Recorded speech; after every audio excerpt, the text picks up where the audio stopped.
Ladies and gentlemen, welcome to the third opening of the Stakehouse. The Tezos Speakeasy, and here we all are again on this lovely day. I say lovely day, it's just started raining as I pressed the live stream button. Joined by the usual crowd, we have our man in Phoenix, Blangs, who's got a voice so smooth they used it to paint the Artemis entry vehicle. Hello! Then we have Cryptonio and his blockchain jakes. Guard your drinks. He'll be on the lookout. And the final guy, the guy that when they made him, they threw away the mold because it was mildly defective. Herman, our technical expert, is with us today. So welcome, everyone. Welcome to the third Steakhouse. The bar is open somewhere in the world. Does anyone have a drink with them? I do. I'm breaking away from I need one because I'm with you three. So I'll start. I'm on a beautiful Sancerre that I bought for Easter and didn't get around to. 2022. Blangs, what have you got? Brother, I'm starting the day off strong with some sugary caffeine. I'm not getting paid, so I'm not going to show it. Fair enough. And Cryptonia, what about you? You've got something. Please tell us. You're an hour ahead. You must have something. I had a long day already, so I had to go with an energy drink as well. But as Blank said, yeah, I'm not going to show it either because... Oh, you just I'm did. not getting paid. You just did. I know, just the tip of it, just the corner. Just a sip. Yeah. I'm like saying, I'm breaking from tradition. I don't have wine. Sorry, Chris. I have cider. It's also, appropriate for this corner of the woods. I'm not showing the brand because it's not my favorite one. Just it was what was in the fridge, and I'm trying to adopt the local traditions before they kick me out of the country. We'd never do that. So then, so what's the? Let's start. So, Cryptonia, what's the goss? Come on, tell us what's been going on since we last met. Well, not much that hasn't been public. I mean, we recently had the FESDEV, so the most recent stuff came out of that, which we go deeper into, I think, later in the show. But yeah, we are all waiting now, the developments going into the summer, Tezos X developments and all that. So I'm waiting for that. Good stuff. Blangs, come on, you must have something. Arizona's a hot place. My focus is a little bit further ahead. In July, we have the third annual TezCon in Seattle. You were there for the last one. It was kind of fun. Ryan has been reaching out, developing some crazy networks. He's building it. So it should be kind of busy this year. So it'll be fun. It'll be a lot of fun. I'm really excited about it. And I see Ryan is with us. So, hey, Ryan, how you doing, buddy? Good man, Ryan. Yeah, I wish I could get there. I can't get there this year. I just cannot. Excuses. An excuse is just the skin of a reason stuffed with a lie, Chris. It's a family birthday on the same day. Yeah, people are born every day. It's wild. It's a weird thing on this earth. Fair enough. Herman, come on. You must have some goss. What's the goss? Well, this was a bit of... weird because kind of like you said, we mentioned TestDev and it was for unforced. I had a conflict in my agenda. I was off, and it's the first. It's a double first. It's the first time I missed a TestDev in person, and also it's the first time a TestDev is organized without Germán being around. So I think that I'm not kidding. Some people were nervous about the possibility of things going. In which direction they went, but I think that we got the success. There's no correlation. Doesn't mean causation. Doesn't mean that you need. I shouldn't be there next year. I look forward to be there next year. But if that's not the case, I can have a list of suggestions where I can be sent if I need to be to stay awake to ensure the success. Yeah, the marketing team were asking me for your holiday dates next year for some reason. I'm not sure why that would be. Maybe it's just a coincidence. But yeah. No, you were missed. You were definitely missed. Even this T-shirt made it. So we now have merch. We're that far ahead. We have. I did have a mug and I've lost it. That's typical. So yeah, we have T-shirts and we have mugs. Where did I put the mug? It was here a minute ago. There we are. So we have Stakehouse mugs and Stakehouse T-shirts, and it actually made it to TesDev, but I just didn't wear it. So there we go. And also, and I also have a plane. I just didn't fly here. Yeah, exactly. Very similar. I also lost 6 kilos in Lent. Congratulations, man. That's an accomplishment. Good job. Nice. I could tell when I saw you up close. Yeah, I could tell. I also started going to the gym again. I've put on 3 kilos since then, but I'm working. Yeah, but that's probably muscle, is it? I'm not so sure because it was around the Easter we had so much food, so the gym didn't do much. Yeah, I was going to ask if it was a shame or the beers after the shame. No, it was the food. It was the food. Is that the name of a local bar? Is it called the Gym? Yeah. After 8 p.m. Right, I'm sorry. We had one called My Office. Yeah. Right, sorry. That's for the joke. So we forgot to say at the beginning is that we do have the Gong of Despair since the second episode, which everyone gets to press if they want.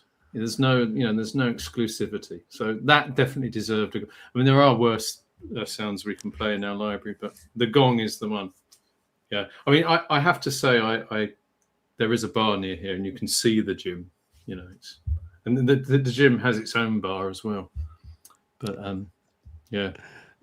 Do you have to go a certain distance, walk half a click before you can get another beer or something? Is that juiced into the deal? I did 46 days off drink. I did have some at Easter, and I'm having some. This is my special occasion clause.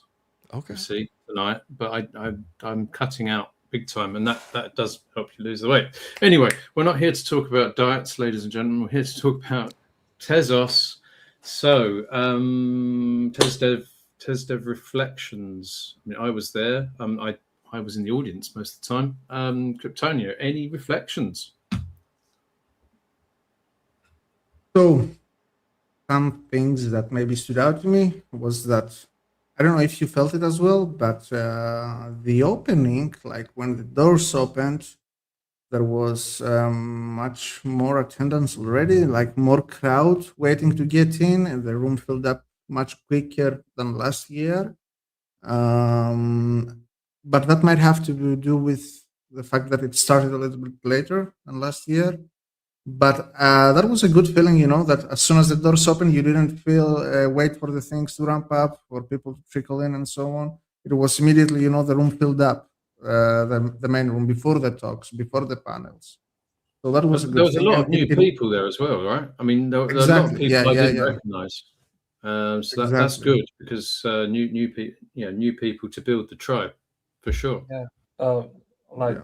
Danny was doing the postmortem the other week. He made a presentation. So Danny is what people are. Maybe he's not that visible to the rest of the people out there, but Daniele is the events lead and basically the main guy responsible for making Tesla happen in a way, pulling the shots. And he was doing his presentation after, and he was pointing out that it was a record in attendance with regard to the previous editions, and I think also we were tracking the people, and I think it's kind of also that we have more people coming, like you said, outside and not from outside the ecosystem.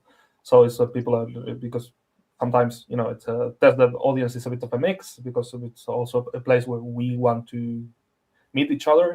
Have we're distributed around the world, but also it's kind of the purpose is to attract new people to Tezos, and I think that this year has been a success in that saying, okay, well, we have a lot of new faces, people coming in from other ecosystems, and staying throughout the day, engaging with the different stands. That was at least how it was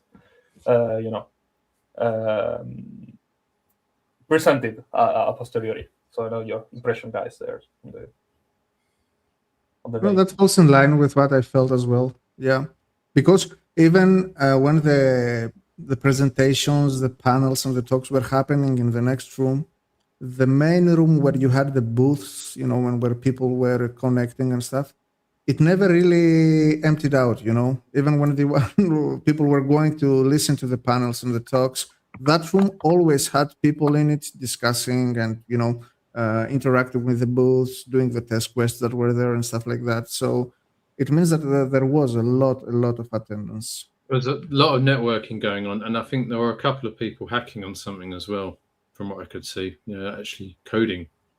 How strange. So yeah, I mean, and then there were a few other announcements there. So the metals stuff, which we're going to talk about a bit later, obviously. Then there was the update on the roadmap, and great progress being made there. There's a definite cadence of successful work, and then there's talk of things to come, particularly on the canonical rollup and Tezos X and Teslink. So yeah, great. Which caught me by surprise. That we are going to have it on mainnet this summer. I wasn't aware that it was so soon. I was expecting, that first they will try to bring out the Michelson runtime separately, or then, after towards the end of the year, they will combine it. But they said that this summer already we will probably have it if the vote goes through and everything, which is pretty soon. They've had a Michelson roll up on ShadowNet for some time. Yeah. And they are looking to do I forget what it's called. Is it begins with a P? What's the name of the network? PreviewNet. PreviewNet. Yes, PreviewNet. That's PreviewNet. it. PreviewNet is going to be the preview of the rollup, the new rollup. So I mean, the end game, whether they're going to take an iterative approach, but the end game will be a rollup in which you can execute an EVM contract and you can execute a Michelson contract and you can interoperate. And that's quite an exciting time ahead, I think. So that was cool. You're literally making the Tower of Babel. Me? That's what we're making. To everybody. We all talk. Doesn't matter what you speak. We all understand. Yeah, but the problem with the Tower of Babel is what happened afterwards. So no, definitely not. Yeah. We don't. Well, we didn't destroy not it. a We great don't want to be in it comparison. if No, it's still, the Babelfish is a real thing, Good stuff. Right. What else happened then? I met the usual crowd as well. There was Kevin was around, Jeff was around, usual folks coming in. Dimitri, of course, from TZKT, and he was running a challenge. Anything else, guys? Flex was there. Flexosaurus.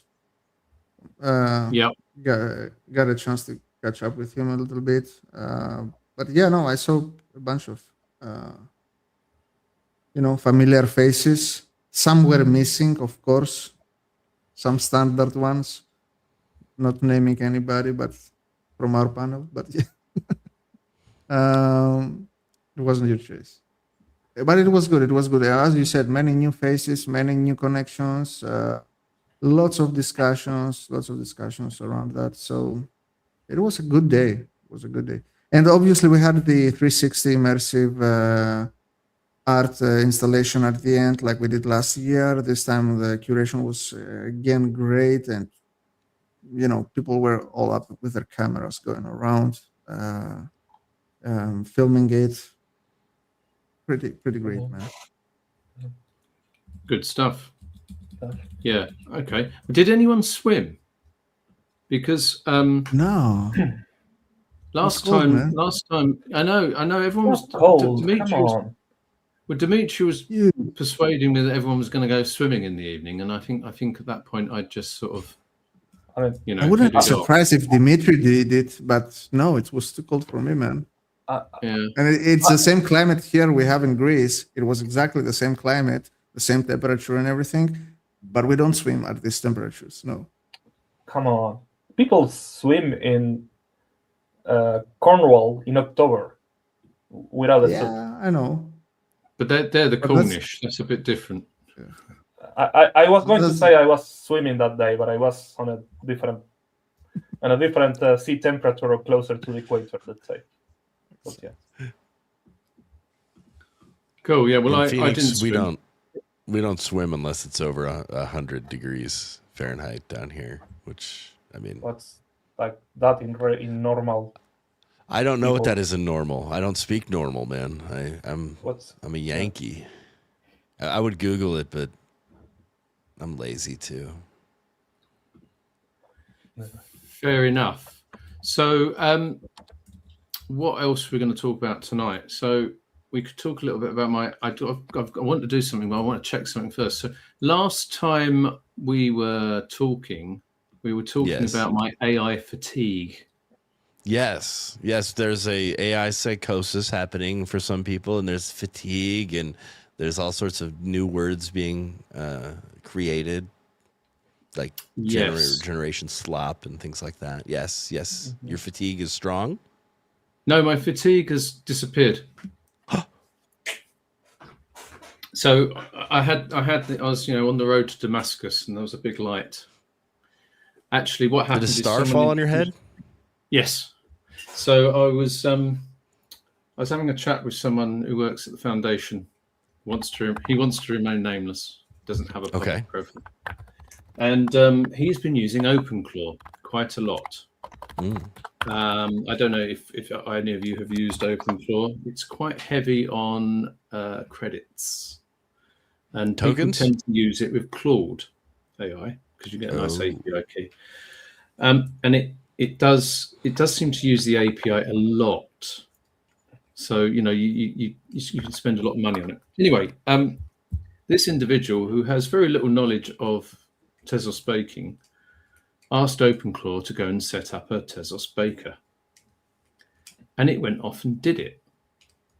A miracle. I mean, I had a look at what it had done, and it had used slightly older information. I mean, obviously, it had gone. Claude's index of information about Tezos has got a few things in it that are not quite up to date, and so it had used older packages, but actually, it had got it running. So it was sitting there running it. So, he chucked the script over to me, and I had a look at it. We did some corrections and everything, and then I thought, well, you know what? I wonder what would happen if I tried this. So, I have a claw running in my garage, not connected to much. It does have some credentials to Google, but that is about it. And I was just going to very quickly check that it still had those credentials before I did anything. But I was going to sort of try and get it to how should we put it? I was going to get it to set up a server and then set up a baker live on air. I was just wondering whether it could actually do that. That would be interesting, wouldn't it? So if we're up for that, I think what we should do, it's logged into the right place now. So what we should do, if we're going to do that, is fire it off and perhaps go and talk about something else whilst it does it. Yeah. Anyway, so let's try, see how far we get, and if we run into trouble, we'll come back next time. So I don't know. Could one of you do the screen? Yeah, should we bring it up? Yeah, go on. Yeah, I've got a few things on. I think my screen is fairly. I've got a picture of Jason Statham, Guy Ritchie, and Vinny on there, but I'm sure that's okay. Is it from his music video? No, they're all sitting talking about Lock, Stock, and Snatch. It's before they're off. Oh, it's not him in the cheetah Speedo dancing naked in the back. That's not on my desktop, but you can see a Chrome and you can see a Telegram. Oh yeah, I do see that. That's for sure. I was looking for Jason Statham this whole time. No, he's down here. He's down there. Yeah, I see him. Look at that. Yes. Oh, that's not the picture I was thinking of. No, that's before they're all famous, because Jason only got 10 grand for Snatch. Anyway, so I've called my claw Terence the Clawbot the second, and the first thing it asked me to do, first thing it asked me is why it was the Terence the second, and it assumed that there'd been one before it, so it's already paranoid. You have to keep the AI on its toes. But I've got these prompts here. I'm going to do the first one. If it works, we can carry on. Can you read them out, because I don't think anybody's able to Well, read. it's partly an eye test. So the prompt is, please use G-Cloud on the project Chris Claw to create a server with 16 gig, Debian 13, and 100 gig of storage. Let's call this server Stakehouse Baker for this conversation. And it's doing something. It is a little hit and miss. I had some scheduled reports that it used to send me every day, and it wasn't quite. It was finding things about Tezos from about a year ago, which weren't massively helpful. That happens a lot with AI. Yeah. Of Whether something gets outdated info. re-indexed. How has your experience with OpenClaw been, sir? Well, you can see that. So it's just created. It's created it, and that's the console there, and there it is. So it's created the server correctly. It's picked an E2 standard. It's got 16 gig and it's booted. Okay, so I mean, I don't know if I can make these prompts bigger. Obviously, in a Blue Peter fashion, here's one I prepared earlier. But please follow the instructions on this URL to set up a Tezos Baker on the Stakehouse Baker machine. Access the server with G-Cloud Compute SSH. Let me know if you need anything. Now, the reason I did that, access the server with G-Cloud Compute SSH, is if you don't do that, it does try to use SSH. So sometimes it needs a hint. But this link here is just a simple blog article telling people how to set the machine up and install the node. So it's fairly prescriptive, but a human would follow that. And at the end, they would have a baker on. So you're just using like a high level command. You're not directing the details. You're letting it do the details. I'm letting it follow the detail. Now, my colleague didn't prompt it nearly as much, and it went off and it found the older Serical packages, whereas this here has got a hint what to do. So I'm just going to paste that prompt in. Okay. And we'll see what happens. Now, I haven't. I've messed around with agents, not specifically OpenClaw. I've been using a different one. I'm just curious. What you is it hard to set up? Like, what are some steps to basically get your OpenClaw started? What was that like? So OpenClaw, it's the usual thing. You do a curl to get a script, and you run the script. Now, for some reason, on my Linux server, which is Debian 13, there was something it didn't like. It didn't think it was a Linux server, but that was quickly fixed. I've done it on a few VMs with some people in Switzerland a couple of weeks ago, and that just worked. And then it asks you a little bit about it asks you which APIs you want to use. You can use Claude, you can use Grok, you can use pretty much all of them. It asks you to get an API key, and then it asks you how you want to talk to it. Now, I've gone for Telegram because it was quite easy to set up. You use the bot master to get a bot set up, and it's your personal bot. And then, of course, you can talk to it when you're on the road. So you can ask it to do things. So I have a question, because you're running this in a Nuke in your at home in your local network, or are you running this on the cloud on a sandbox environment? I'm running it on a PC in my garage downstairs.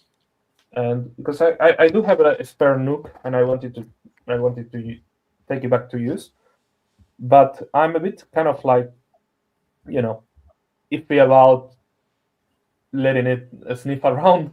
I have my Baker in the network. I have other testnet machines, and I'm trying to sort of understand how much I need to invest in invest time in a harness to make sure it doesn't start to sniff around or effing around with my other machines. You don't give it credentials that you don't want it to have. I mean, you can have it in your email if you want. I've given it its own email address and told it not to send emails. But I'm not sure. I'm going to look at Hermes. That's the one you were looking at, Blangs, right? Hermes.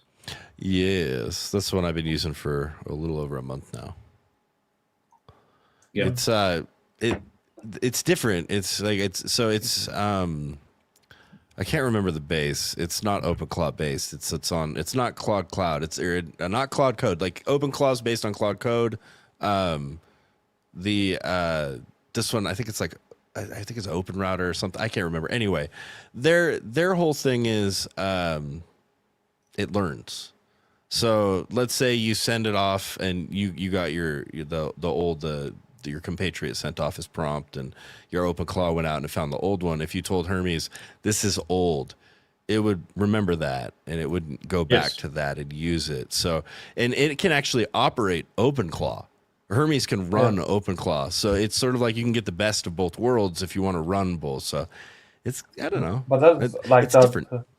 It's not that it learns in that case because the model is closed. What it's doing is maybe updating the memory, right? Oh, it learns because if it successfully accomplishes something multiple times, it creates a skill and then relies on that skill to do that thing. It's kind of like it's actually it's local learning in a way because it's been added to the session in a way, or it's added to your skills. It's not that it's all a little the different. Hermeses have It's learned. a little different than what you're understanding because this was built as it was meant to train LLMs. Like it was meant to actually train them and review the changes and then spend 2 hours overnight running 50,000 simulations and iterating and figuring out which ones are better. It has local persistent memory. It's very small though. We're talking maybe 1,400 tokens tops you can put into memory. That's it. The rest of it accesses the session memory during sessions. It looks through its old memories.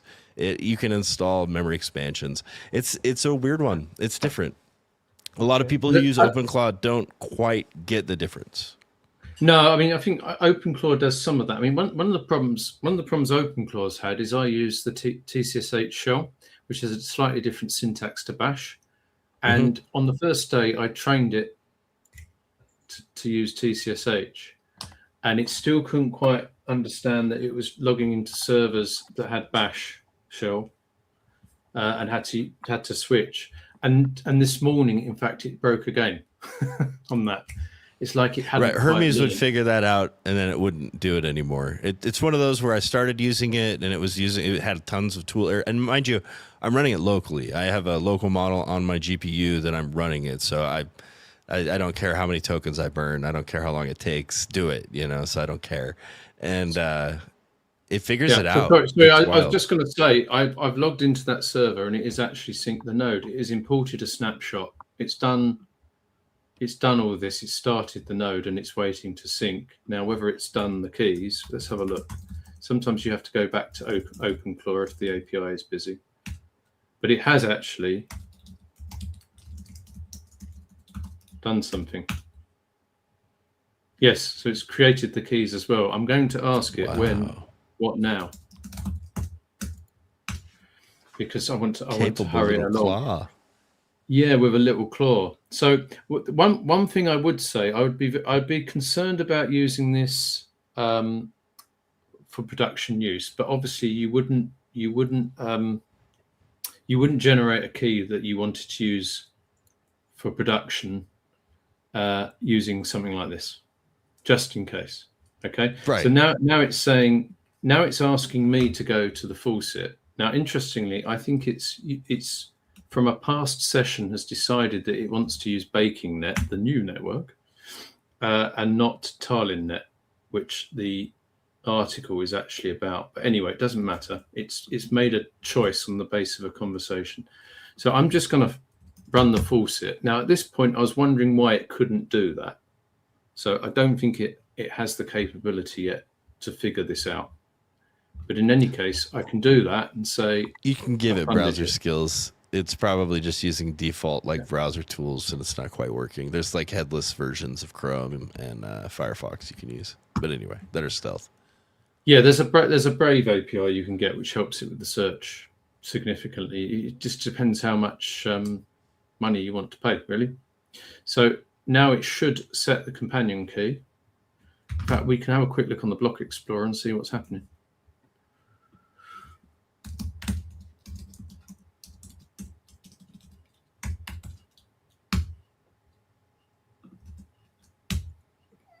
So there it is. It hasn't quite. It's received the Tez. It hasn't done the ops yet. Oh, celebration drink. Ooh, the baker's celebrating. Cheers to. Me too. That's awesome. Okay, so it's going to do the download first. I want to ask, like, for somebody that hasn't, really interacted with CloudBots and stuff, or maybe even with bakeries yet, can you walk us through, like, what does this save for a user in terms of which part would he have to do manually and CloudBot saves it? Like, how much effort is it without it? So I'm hoping to do a follow-up article where I put a prompt to set up a remote signer that then someone can log into and generate the key. So really, you want to generate the keys yourself. You shouldn't really hold your production keys on servers either. But makes sense. Yeah. You want to generate the key yourself, and at that point, you don't really want anything else to have access to it, because someone could have put a key scraper in these things. Yeah. So paranoid. Yeah. So it's managed to set the download up as well. So it sets up the whole node and everything. Yeah, it's got everything. It's got the baker installed. It's got the download. It's got the keys. It's trying to run the baker at the moment as well. When do you feed the Tez into it? You fed it earlier? I fed the Tez. So it's set there on the Block Explorer. It's registered the key for baking. It's staked 6,000. And it's set the companion key, which is the other key used on BLS for the DAO to sign quicker. So it's actually finished. It's done the job. So at some point, it will come back to me and say, so there you are, before your very eyes. So infrastructure as code is dead. Talk to your AI agent, feed it the manual, and there we are. Follow up is setting up the monitoring, I guess.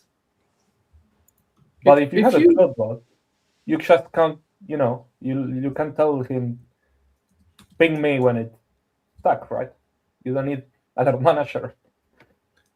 Yeah, exactly. I mean, let me just show you something from the AWS world, if I can. I mean, I don't know how legible this is, but this is the description of a node. I mean, it's obviously quite an intricate one, but that's a CloudFormation script to run a Docker on ECS on Amazon. Now, compare it to feeding in a manual into an AI agent.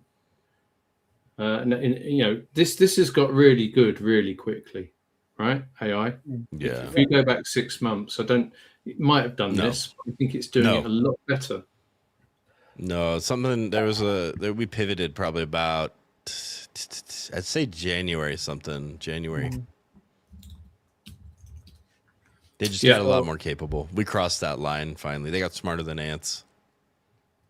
So basically, in about a year, this will be solid. You'll be able to ask it to set all sorts of infrastructure up. Yeah, the problem is the cost. Well, at the moment, I honestly think it's using the APIs inefficiently. Yeah, it is. I think you could use them more efficiently. That's where Hermes comes in, man. The cost is going down over time anyway, I think, right? For the same tasks, for the same things. I mean, if you're kind of hacky enough, man, you can run a local model that's as good as like 4.2, GPT 4.2, and that's about all you need to run agents. Yeah. Well, there we are. So I've asked it for an update, and it said it's complete, it's operational, it's got green ticks everywhere, it's got the stake, the balance, and it's saying it hasn't got any testing rights yet. There we are. Are you okay? Now we have to test it during the night when you go to sleep. We have to see if it will take it all away and run away with it. Oh, it does. It does for sure. I mean, obviously, and also, if you get fed up, you can say, "Please unstake everything and shut the server down," and it just does it. Yeah. Right. Could you take my screen down, please, and then I can return to. I think we're gonna leave it up for the whole show. See. Give it a go. See how far you get. We'll see more pictures of Jason Statham, I'm sure. You Maybe. can ask your Chris Club for like the pictures you actually have hidden in a different folder. There's nothing that I'm worried about. Yeah, I was going to ask whether you plan to keep this one running, because if you want to keep this one running, you should identify this on PSKP, generate a profile for little currents a second. And I'm not for that one. I don't know if I'm going to carry on with. I don't know if I'm going to carry on with OpenClaw. I quite like the fact I can chat to it remotely, but using Claude directly, you can get it to schedule stuff. It seems to just work on one desktop though, so you've got to have your favorite computer to use with Claude Co-work and so on. Whereas with these other ones, I think with Hermes as well, you can connect to Telegram, right? Thanks. So you can talk to it from anywhere, right? I think that I got it on Discord and Telegram. That could be an interesting exercise. We compare like OpenClaw against Hermes, setting up a vector. They're not comparable. They like accomplish two different things. It's hard to explain. You can do what OpenClaw does with Hermes, but you can't do what Hermes does with OpenClaw. But they're two different things. Like fundamentally, they operate similar. They're both agents, but they're like based in two different premises. Like it's two different fundamental operating system like ideas. So it's cool to be able to run OpenClaw with Hermes, because Hermes is very token conscious. They're very much about like making sure if you're using tokens, it's efficient. That's a Hermes thing. I watched my token usage drop dramatically, and then it felt more efficient. Like if I was spending 1 million tokens in, it felt like it was worth it. It wasn't like, what the hell am I sending now? I just said why, and it just burned 500 tokens, 500,000 tokens, because it decided to run like a swarm of agents on why. Anyway. No, I think that is the problem with this. I mean, I've stopped it doing stuff because it just feels too expensive. Whereas, I've got a Claude subscription as well, and that will do similar things. Interestingly, the Claude Code APIs used to work with this. Of course, there's a bit of controversy this week because they turned that off. So you have to use the API, which is much more expensive, of course. But yeah. Anyway, so by the way, do you see? How do you see the connection between AI and blockchain? Besides the fact that it will be able to set you up a node and a bakery and a validator. I mean, in relation to what we also saw presented, in TestDev. And about the formal proofs and stuff like that, there seems to be a lot of potential there as well, right? Especially with Michelson, which is like designed for formal proofs and stuff. But it will be interesting to see how it could be implemented and how it could be made efficient and to make sense, to use it for formal proofs. Go on. Yeah, I was going to say that like Saina from Nomadic Labs, she recently shared like a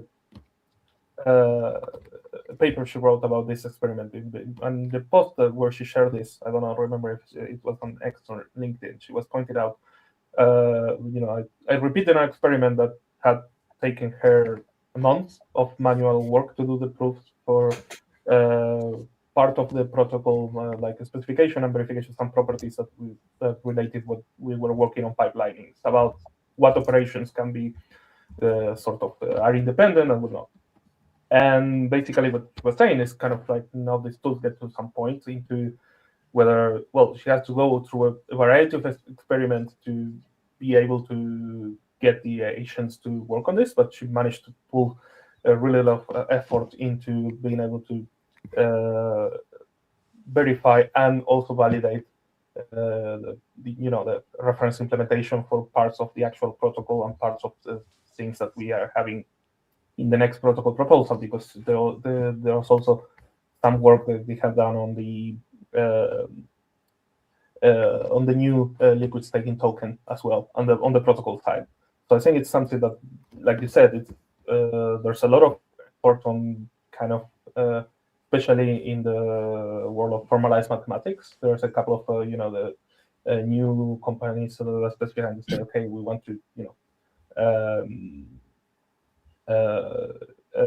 basically, I would say, train the AIs to actually prove the big problems that it takes us, mathematicians a long time. And I think one of the advantages is kind of like saying that a lot of the times when you are doing this formal verification work, at least, when I was doing this, when I was doing research, at the beginning at whatever PhD or later, there's a lot of, especially when you are doing these formal proofs, there's a lot of effort that goes into building a lot of, intermediate libraries and a lot of meta reasoning that you need to do in order to be able to get to your specification, to get to the state of models. And a lot of these systems, and even like the big ones, the big cases like the verified C compilers, a lot of man efforts, a lot of even PhD theses to actually say, in order to be able to prove this interesting property, I need to build this amount, a lot of boring stuff, a lot of trivial properties, and it's one of the reasons why there's always been this traditional mathematicians have a bit of a scorn on the formalized community, because you spend thousands of lines of yours just to prove that plus commutes with I mean, I haven't been to see my buddies at the London Algebra Colloquium this spring, but we had the Simon Norton Memorial Lectures. Now, Simon Norton was a mathematician at Cambridge who kind of had the monster simple group in his head. So the simple groups are ones that are components of all the others. And this guy, he could memorize bus timetables and all sorts of stuff like that. So if you asked him how to get from Phoenix to LA by bus, he would tell you, and he'd tell you all the routes. And he kept this group in his head. Now with these tools that we have, I would guess that we're in a position where we can ask the AI tool about the group or the thing or the mathematical object. I mean, if you think back to, I don't know whether it must have been 70s, but the 5-color theorem about maps, which says that you can always color a map with 5 colors and not have the same color adjacent. And people thought they'd proved that by hand, but hadn't. Was it the 4-color theorem or the 5-color theorem? I was going to say it's 4. If you're in 5, maybe you're a couple of centuries. The 5-color theorem you can prove by hand in a page. Mm-hmm. The 4-color theorem, they used a computer to do that. And so they reduced it down to several cases and bang. Now, can you imagine now if they had these tools to do that now? They'd just be done overnight, wouldn't they? And going back a little bit to basically rounding out everything, I think one of the observations that Saina had in the post and in the paper is kind of like that the hard stop, and I guess it's just kind of how it moves, even for research or verifier, people specifying formal methods, is kind of like the shop of the human is still thinking about the specification, because they at least at this moment, this agentic system, they can infer. If you let them to infer the properties, or if you let them to find the hidden invariants, they would struggle, because they are still very syntax oriented, especially with things like either software or math. Basically, anything that is symbolic, but the point is the speed is where kind of okay, we can use the skill of the mathematician in this case. I reckon is going back more closer to being an artist, in the sense of saying, it's like the people are seeing the things in between the lines, having the hunches, seeing the thing, feeling, finding the properties that are a little bit hidden, and then taking use of these massive automated systems to do the boring stuff. And I think this is a little bit kind of in general, and it's also true about software. Because I think where we're pivoting is kind of at least where we are selling at this point. It's we are focused, engineers are going to focus more on the abstractions, on the tool, on the design, on the end-to-end, and less on the boring details, right? And what we are seeing is definitely given with the space that we're seeing, Leon, I have an example.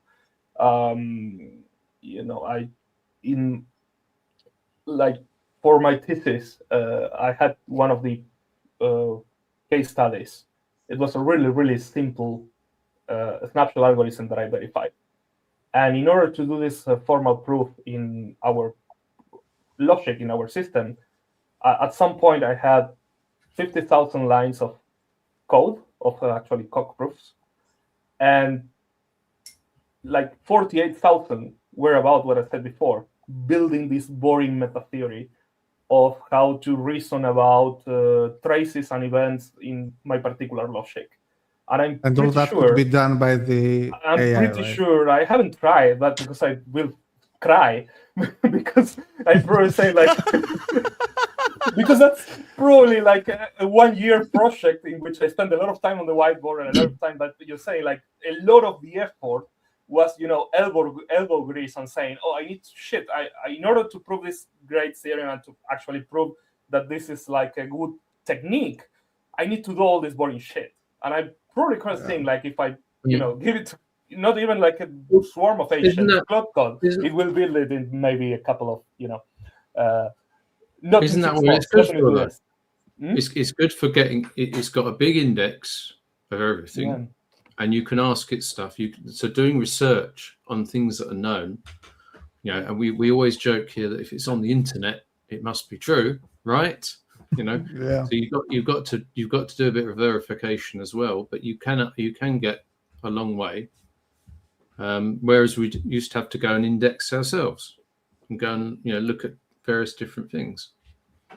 So the other thing I did was I asked Claude for a recipe for a steak pudding, and I think I mentioned this on somewhere else, and I got a steak pudding recipe, and it given me slightly too much steak to put in the pudding, but it came out absolutely perfect.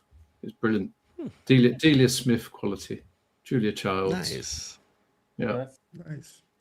Right. So you two of us have got. I haven't because I'm here in the sun, but two of us have got a date when they need to go soon. So should we talk a little bit about metal, gold? Shall we? Yes. Do we have something we want to show everyone? Yes. Let's show them. So this was shown at TesDev, right? So if you weren't, I heard there is a video. There is a video. Yeah. So maybe before we run the video, we need Joe Rogan has help. We need someone to go put that up. Are we hiring? Are we hiring for someone put that to up. run this? Do we have a budget to hire somebody? Hey, who wants to run our back office? Well, we can give them a Stakehouse mug. Yes. Well, yeah.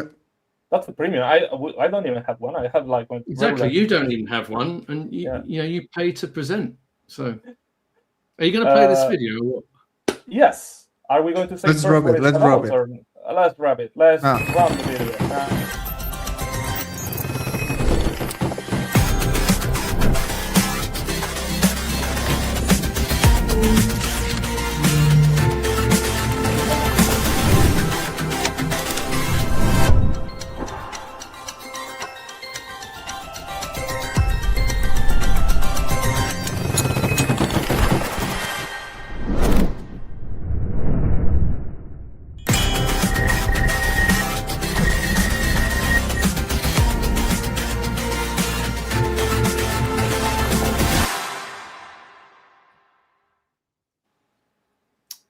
Okay, that was dope. Gold. Great. That was Isn't that exciting? Has anyone bought some gold here before? Like gold. I remember when it was $200 an ounce. I do remember that. So if you want to buy some gold in the UK, you've got to go and find a broker. And normally you have to spend minimum of £5,000. Yeah. And the best this is, by the way, we never said at the beginning, did we? We're just a bunch of good old boys. No investment advice. Don't follow anything we say. However, Britannias are solid gold in the UK, and they're legal tender, and you can sell them without capital gains tax. But also sovereigns exist as well, and they've got a bit of extra metal in it, and that makes them a bit more durable. Where Britannia, you can actually go like that, like in the movies, and it will bend. But gold bars you can buy as well, and there's different things you can do with those. So all of a sudden, a project like this comes along, and it gives the possibility to buy gold with a proof of ownership on the chain, and someone will custody the gold for you. So that to me is very exciting, and I suspect you can buy significantly lower amounts of gold, which makes it more accessible to the people. So the whole decentralization, power to the people. So I think this is a very exciting development, and it's on our chain as well, and it builds on the uranium story. And as you can see, there's going to be more metals coming. Now, Chris, the RWA scene right now is full of these fake tokens that are derivative, like marker promises, IOUs. This is actual ownership, right? This is, custodial ownership, but ownership. Like this is very different than some sort of weird derivative token that can be used as collateral. And do you hear where I'm going with this at all? Yeah, Yeah, absolutely. Also kind of, it's not just saying with the tokens, because it's also like of the blockchain space. When sometimes you buy, say, in your neobank, I won't say the names, like your favorite neobank / investment platform. If you read the fine print, when you say, "Oh, you can now invest in commodities in your banking app, which finishes in ut," but I won't say the beginning. What you're actually buying, it's a future. So basically, what you're saying, you're buying a paper contract. You're not buying the actual physical thing. And it's mostly the case with a lot of this stuff. So this is the thing that, because these are actually financial products. I'm not saying that they are shit, because they are, but it's not the actual deal. When I think what is important to point out here, in case that all the, like Chris said, building on the experience from uranium.io, the point here is to have like the platform, the marketplace on metals.io, that's actually RWA's tokenized asset with actual physical proof of ownership and actual physical custody. Like, of course, they say like the case for uranium is a little more complicated, because you cannot, I cannot just go there and say, "Hey, give me my uranium." There's a process that you need to fulfill. But in the other cases, it's a bit more. Sorry to interrupt, but it's worth noting that you don't have the option to invest into uranium even in paper in those neobanks that you mentioned. Like uranium was nowhere to be found to invest directly. Just the miners. Yeah, well, also that is important, because I think Yes. it's kind of like what Chris was saying. This is, a bit of the relevance or RWAs, and in all NFTs in particular, but in the case when you're applied to RWA, is that you are opening markets. Basically, they'll say, "Oh, we are democratizing access to markets." These are markets that, because of the scale or because of the particularities, like they are difficult to actually sell to retail without having a structure. And this, like, that's, I think, what the breakthrough that for what uranium was a showcase was that actually this. Oh, you can create a market, you can create an economy, you can invest $5, you don't need to be registered, right? And now it's kind of, like I said, we are building on that to we show the list in the video, the possible the ideas. I think what is available right now at launch, in addition to if you go to metals.io, the idea is to have an integrated platform for you to access different RWAs on Etherlink. Of course, you have uranium like U308 there, but also you have two new tokens. As Chris said, we have a gold token, BNX Gold, which is actually there's a physical custody in Liechtenstein where the gold is stored. This is actually a multi-chain project that existed already. I think they are on Ethereum and a couple of chains, but now they have integrated into Etherlink for the launch of metals. And I think that kind of like, to me, the most intriguing one, because I needed to catch up with my, I need to get back to my chemistry table and what's left for it. This in particular, a slightly different product, which is the rare token, which is what it's called. It's a strategic metals basket. So it is about like in a way it's a position. In a way, it's a kind of a different level in terms of financial product. Instead of saying, okay, this represents physical custody of X amount of gold, X amount of uranium, this is a little bit different. This is kind of like, okay, we have in stock this portfolio of 4 different rare earth that 6. Five. Five. Guys, A million. They are 5. A million. Which Okay. one? All of 1 them. million. Every single one. No. They are 5 metals, I think. Hafnium, indium, neodymium. 5. Well, at the moment, you've got uranium and gold, and there's more to come. And I suspect it's going to be much more than that, right? You know that. No, there is Rare already is availability nickel. to buy rare. It's already integrated, the rare basket, Okay. with those 5 metals. Yeah, it's already available. I think it might not be available. I remember reading something on their site that it might not be available in some European countries yet. Yeah. But So, you but it do will have be. access from the UK. Yeah. Indeed, it's hafnium, rhenium, indium, neodymium oxide, and praseodymium oxide.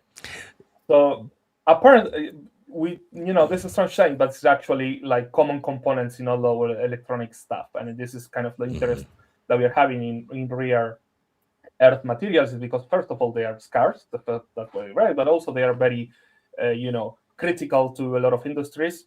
We are speaking about, telecoms, electronics, chip making, satellites, even AI, eventually data centers, and this kind of things. So, and like I was saying, like we have 1, 2, 3, 4, 5. So correct, and now Cryptonio knows how to count different assets that are pulled together into a portfolio, and what you can invest in is in a share of this portfolio, right? So this is a slightly different product with regard to the other two, but I think it shows a little bit of diversity, and it's already live, and you can of course go and experiment with it.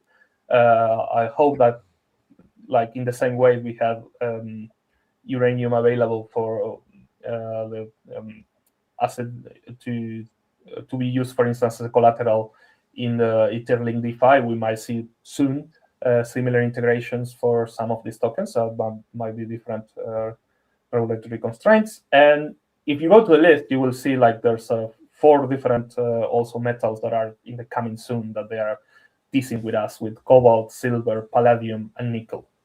So I think again, different aspects, like in the sense as silver is a little bit traditional store of value also. Cobalt, palladium, and nickel kind of more in terms of Industrial. the impact in industrial, especially nickel and for batteries, and but cobalt and palladium from electronics. And But if you're going to buy your metal and custody it, and it was a lot of people do, even with brokers, and you're not going to see it anyway, you need to look at this for sure. I mean, unless you're one of these absolute diehards that wants to put the gold in the safe or under the mattress for those rainy days, when then this is a great way to do it, and you've got a public. And I think that the gold was basically added because it's one of the most standard metals you want to have when talking about investing into metals. But the main idea, as it seems, is that they want, as Germán said, to basically make some markets more accessible that weren't accessible. And that's, I think, what's happening with uranium, which proved the model kinda. And then you have all the rare metals and maybe some more that will come. It's not just about having a bunch of metals that you can invest to, but also to provide access to those markets, to the retail. And I think that's, I don't know, it's a cause worth, standing behind. It's part of what we're doing, decentralization, right? Yeah. There are obviously a few. I think with uranium, you have a KYC process for obvious reasons, but unfortunately, that's the world we live in. But you can own something, and you can have proof of ownership on a public chain. Amazing work there by Trilitech. That sounds okay. We're at the hour, and we promised not to go on this week. So, any parting thoughts, Herman?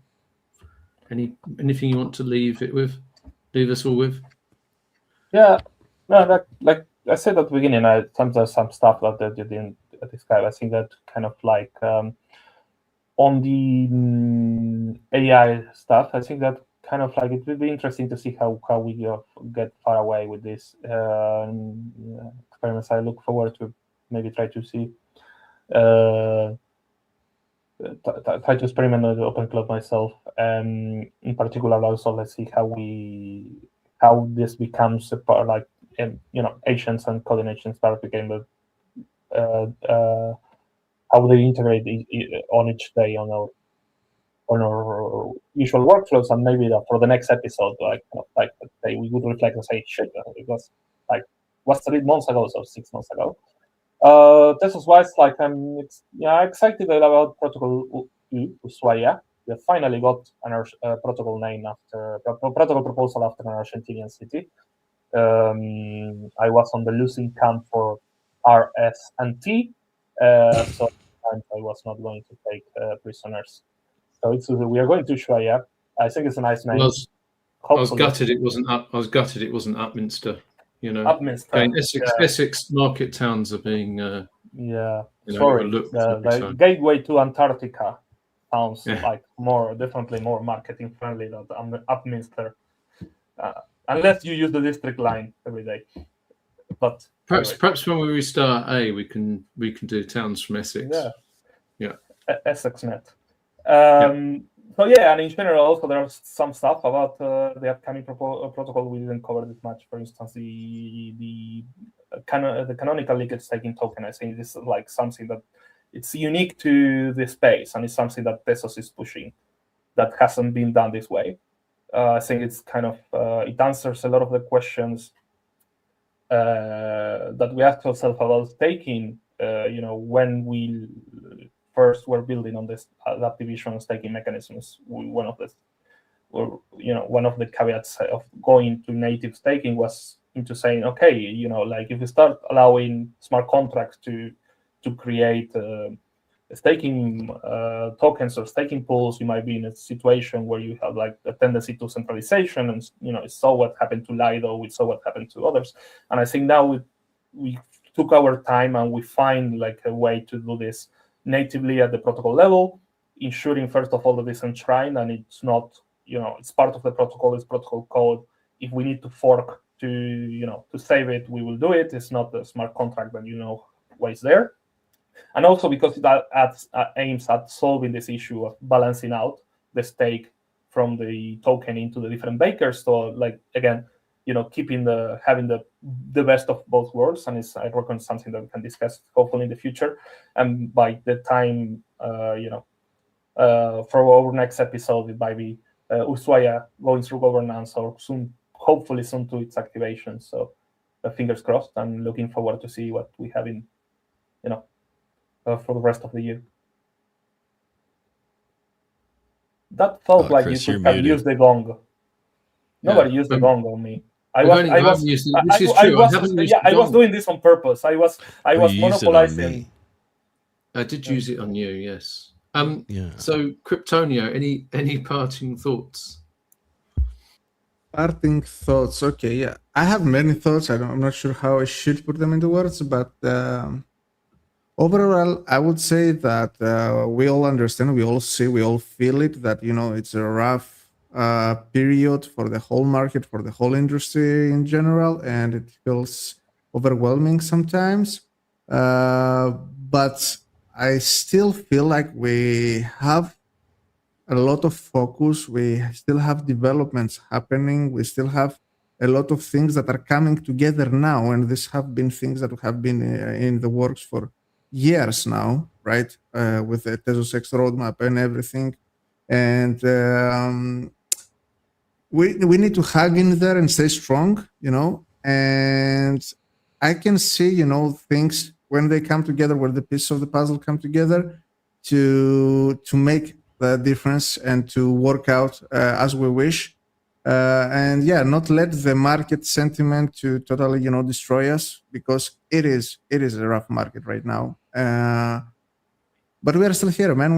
We still have developments happening. We still have things working out. We still have, the metal CEO. We still have some on the gaming front, some on the art is still there, artists, and it's hard for everybody, all verticals, but yeah, we will make it through. Throwing punches, baby. Always be Well, throwing punches. We need to be positive. We Yeah. have to have a positive outlook, and then if we do that, that will help make things come true. Right, Blangs, come on, your words of wisdom. Well, the Taj Mahal cannot stand without a strong foundation, and we are in the process of putting that into the ground. This is something you may not see or understand, but what gets built on top of it is why we're building this in the first place. It's really easy to forget that. It's really easy to look at the things that have fallen off to the wayside, but there is a destination to this. We are going somewhere. It's not completely blind, where I do watch other people blindly wading their way through this, trying to find meaning and purpose. There's something we're trying to accomplish here that a lot of people don't understand. They'll get it. And with Yeah, time, I mean, a lot of people think it's just about the price and the coin, and it's not. Mm-hmm. We're very much about the technology, and our technology is very good.